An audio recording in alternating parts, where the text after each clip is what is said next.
እሺ ማን እንበል እንተዋወቅ እስኪ ማን ይባላሉ? ወይራጅ መንግስት ያገኘው። የት አካባቢ ነው አሁን ያለ ነው? ራያ ሜዳው ነው። ይሄ አካባቢ ማን ነው የምትባለው? ገርቢ አረቋቲ ገርቢ። ዋው ደስ ይላል።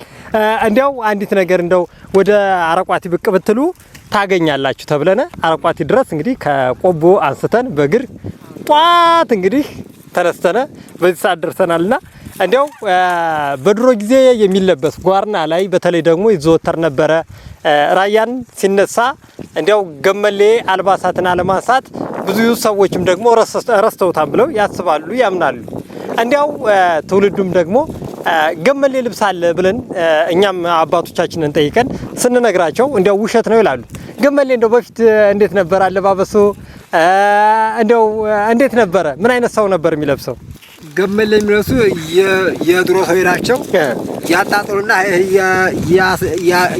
ያስራሉ። እንዴት ነው የሚታሰረው? ከዚህ እንዲህ ኖርማል በይሄ መጣ ይጣጣላ ይታሰራል። እስር በይንፋስ አይገልበው አይደለም አለ አይደል? በይችራት እንጂ ያለ ይቺ ብቻ ነው የምትገለጥ። ጎኗ አንዷ ትከሻ አንዷ ጎናና በይች እና የድሮ ሴት ደግሞ ቡኮ ምናምን ሲያወው ቀኝ እጃቸውን አውጥተው እጅጆውን አውጥተው ያወካሉ። ቡኮ የሚባል ልብስ ነበር የሴቶች አይደለም አለ ሊጥ ምናምን ሊጥ ሲያቦኩ ሴቶችም ተመሳሳይ ለብሱ ነበር ማለት ነው። ተመሳሳይ ይሄ ይወጣል ይሄ ስንሰማ ይሄ ይወጣል። ቀይጫቸውን አውጥተው ለማብቃት አሁን እኮ በእንጨት ነው የሚቦክ። አሁንማ በእንጨትማ በማንኪያም ተጀመረዋል በብረት ዩሮፕ በእጅ ነው ያሰማም ነው እንጂ ገመሌ መጀመሪያ የነበረ የራያ አልባሳት ነው ማለት እንችላለን። እንደው ጓርና ውስጥ ላይ አሁን ጓርና ነው ያሉት እርሶ? ጓርና ነው አሁን ድንገት መጥቼ እዚህ ወር ላይ ትንሽ ድርቅ ነገር ነው ወር ላይ ላይ ብዙም እርጥበትም የለም። እኛም ነበርና ወር ላይ ወዲውንም እስኪ እናሳይ ለተመልካቾቻችን ብለን ሄደን ነበረ። ወዲውም እንደ ድሮ አይደለም። ላሙም እንግዲህ ወዲውን የበላ ጊዜውን ያስታግስ ነበረ። ወዲውም ድርቅ አሁን ይሄ ማዷ ልክ እንደ ዛሬ እንደ አበባ ቆይ የምታየው አሁን እንኳን ድርቅ ያዘ ሁሉንም እንደተሻማነ ሰገር ዳመናውም ብቅ እያለን ነው። አሁን እግዚአብሔር ምስጋና እየሰጠን ያለ ነው። እንዴት ነው ላሞች መቼም ያው እንደ ሰው ልጅ ነው የጓርና ያሳለፈ ህይወት ወይንም ደግሞ አባቶቻችን ሰላላሞቻቸው ሲያነሱ በቃ እንደ ልጅ ነው። እንደው ላሞቻችሁ ለእርሶ ምን አይነት እንደው ዋጋ አላቸው? እንደው ምን አይነት ፍቅር አላቸው? ላም እርግጠኛ ሆኜ የምናገረው አንድ ጊዜ እኛ እንኳን አባቶቻችን ብዙ ጊዜ የሆነ ቦታ ከርሞ ቢመጣ እሱን ሲያዩ በጣም ጮሁ እንዴ እንደዚህም ሰው አስታውሰው የዚህን ያህል ፍቅራቸው የጠፍቶ ነበር ብለው የሚገልጹበት ነው ወይ ብለን እኛ እንትን ያልነበታልና ጓርና እንደው እንዴት ይመስላል ህይወት? ጓርና ደግ ነው መቼም። እኛ አሁን ዛሬ እኔ ሌላ ያሰመራሉ ልጅ ለአባቱ እንደሚጮህ ልጆች ለኛ እንደሚጮህ እንዲገንዘብ ወይ ደግሞ ለኛ ለአባወራው የሚጮህ ለለያይጮህ ለባለቤት ብቻ ነው የሚጮህ። አሁን ዛሬ ብዘርግ እንቧሉ እኔ ላይ ተሮ እንጂ የሚቀልባቸው ሌላ ሰው ነው።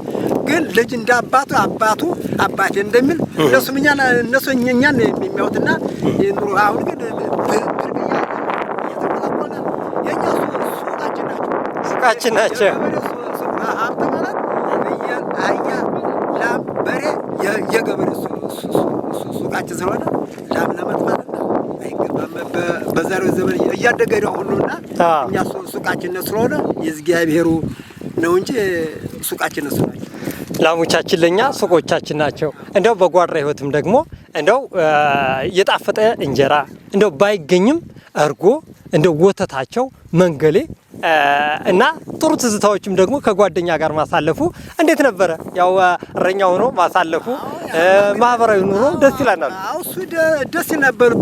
በድሮ ሀበቶቻችን ስንቀበል በጣም ደስ ይላል። እርጎ ይተርፋል፣ ቅቤው ይተርፋል፣ ጨዋቃ ይበላል፣ ወተቱ ያለፈ እየጠጣዋል። አሁን ግን ሁሉ እያጠረ ሄደ።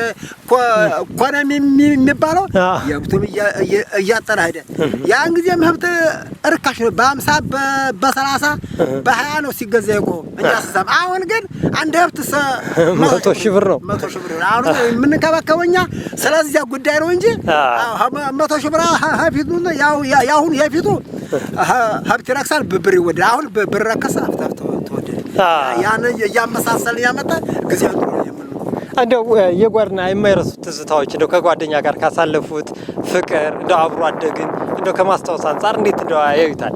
ያንንማ እንግዲህ ዶሮ ጨዋቃ ይባላል። ቂጣ ተጋግሮ ጨዋቃ ይባላል። ጨዋቃ ማለት ከምን የሚዘጋጅ ነው? እንደው ሌሎች አካባቢዎች እንደው ራያ ውስጥ ጨዋቃ አለ ሲባል እንደው ምንድነው ብለው እንዳያልፉትኝ ጨዋቃ ምንድነው? እስኪ በደንብ ይንገሩን። ጨዋቃ ማለት ወተቱ ይገፋና ቅቤ ይወጣል። ቅቤው ንጹህ ቅቤ? አዎ ንጹህ ቅቤ ይወጣና ቂጣ በድንጋይ ይጋገን ያ ቅቤ በድንጋይ ምጣድ አዎ ይፈረፈና ያ ቅቤ ይገባበታል። ያ ቅቤ ገብቶ ይጨወቃል። ያ እንግዲህ ጓደኛ ሰብለት መብላት ብቻ። ንጹህ ቅቤው ይቀላቀልና በቅቤው ብቻ ይበላል።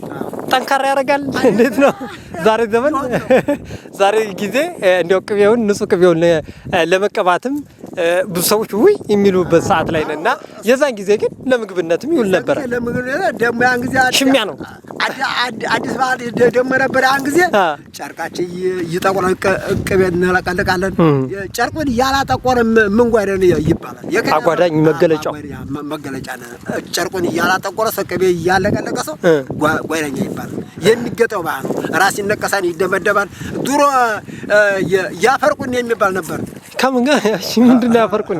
አዛፍ ስር የሚገኝ እንትን ጠረን አላት። አዎ የቁኒ ቅቤ ጋር ተላቆ የምንቀበው ነበር። ጥሩ ጠረን አላት። ሽታዋ ቆንጆ ሆኖ ነው ወይ? ያው እንደ ሳርጢስ ናት። ወርግጥ የወረገጠ ሰው ነው። ያችን እያለ ስንቀባ ነበር። አሁን ለማለት ያቺ ቁኒ የለም። አሁን ያችን ተቀብቶ ነው ሴት እንግዲህ የሚያማልለው። ያችን ተቀብቶ የከላበሉ ልጅ አለች። ያችን እንግዲህ በገባ የሚፈላለጉት የከላበሉ የነቅሷን የሚፈላለጉት ባ ነው። የኛ ኑሮ አሁን የድሮ ከድሮ ኑሮ ያሁኑ ትውልድ እያማረ ሄዷል። ድሮ የምንተዳደረው በበይ ነበረ። ልጅ እንደልቡ አይሆን ነበር። አሁን ልጅ እንደልቡ ነው።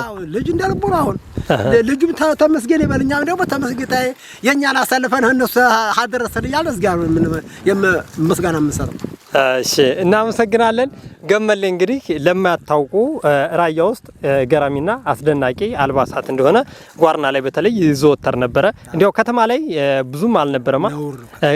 ጓርና ላይ ግን ብዙ ጊዜ ይዘወተር እንደነበረ ነግሮናል። እጅግ አርገን ነው አገር በአገር ቤት በሳውል በእኛ በገጠር ድሮ ገመሌ ይባላል።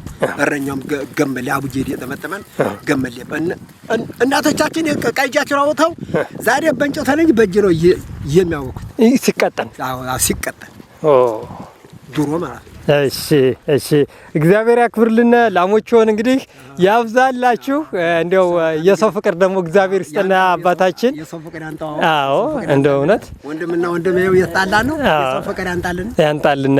እንዲያው እንግዲህ አስቸገርኳችሁ። ላሞቻችሁን እያበላችሁ ነው የነበረው። እንዲያው በመንገዳችን እርሶን የመሰለ አባት እንዲያው እንጠይቀን እንለፍ ብለን ነው። እግዚአብሔር ያክብርልን። እናመሰግናለን አባታችን። እሺ እኛም ያንጠያቀ ሰላም መጣኝ ማመሰግናለን። እሺ መልካም ነው አባታችን።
Hi,